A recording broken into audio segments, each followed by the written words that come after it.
اللہ کے نام سے جو بڑا مہربان نہایت رحم والا ہے۔ اے پیغمبر صلی اللہ علیہ وآلہ وسلم، لوگوں سے کہہ دو کہ میرے پاس وحی آئی ہے کہ جنوں کی ایک جماعت نے اس کتاب کو سنا تو کہنے لگے کہ ہم نے ایک عجیب قرآن سنا جو بھلائی کا رستہ بتاتا ہے، سو ہم اس پر ایمان لے آئے اور ہم اپنے پروردگار کے ساتھ کسی کو شریک نہیں بنائیں گے۔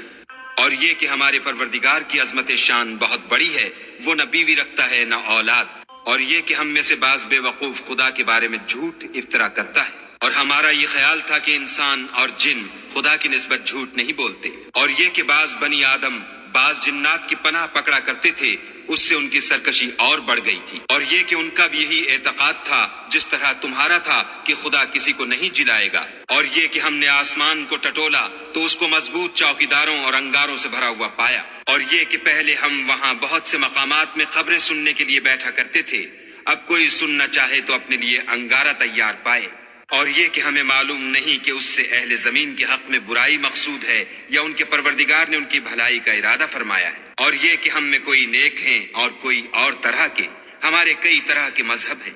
اور یہ کہ ہم نے یقین کر لیا ہے کہ ہم زمین میں خواہ کہیں ہوں خدا کو ہرا نہیں سکتے اور نہ بھاگ کر اس کو تھکا سکتے، اور جب ہم نے ہدایت کی کتاب سنی اس پر ایمان لے آئے، تو جو شخص اپنے پروردگار پر ایمان لاتا ہے اس کو نہ نقصان کا خوف ہے نہ ظلم کا،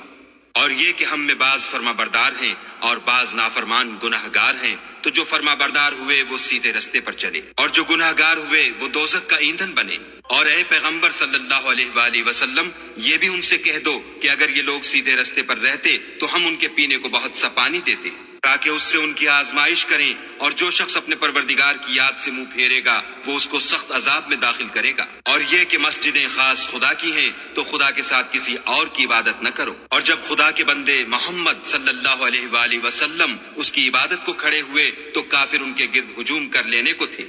کہہ دو کہ میں تو اپنے پروردگار ہی کی عبادت کرتا ہوں اور کسی کو اس کا شریک نہیں بناتا، یہ بھی کہہ دو کہ میں تمہارے حق میں نقصان اور نفع کا کچھ اختیار نہیں رکھتا،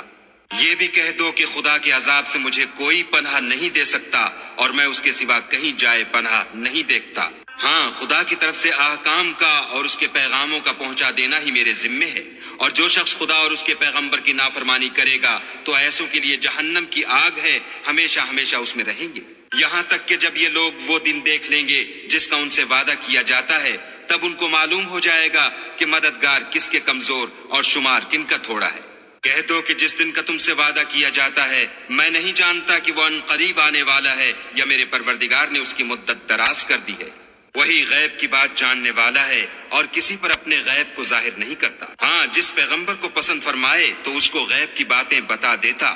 اور اس کے آگے اور پیچھے نگہبان مقرر کر دیتا ہے تاکہ معلوم فرمائے کہ انہوں نے اپنے پروردگار کے پیغام پہنچا دیے ہیں،